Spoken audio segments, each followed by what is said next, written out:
Okay, let's make some gumbo. First, melt a stick of butter. Add a half a cup of oil in there with it. And a whole cup of flour. And just start whisking that until it turns into a roux. That's not brown enough. Just keep going. Keep it over heat. Keep whisking.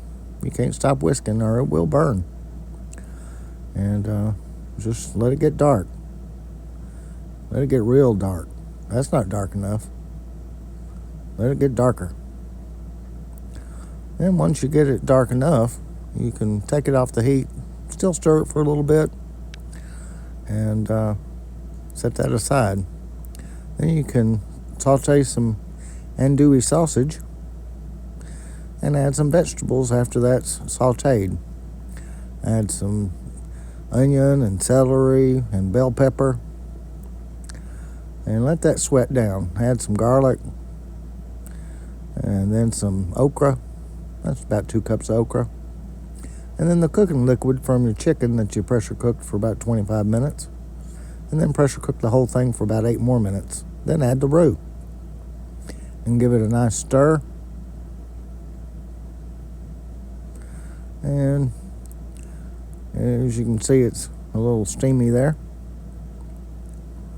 but it's starting to look like gumbo. And then you can add your crab boil. I put about a tablespoon of crab boil in there. And then my chicken that I picked off the bone. And then a pound of shrimp and some crab.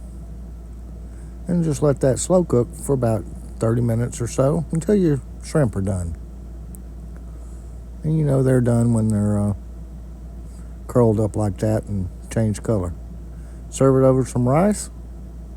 Put some gumbo filet on it if you want. And it's good. Eat you some.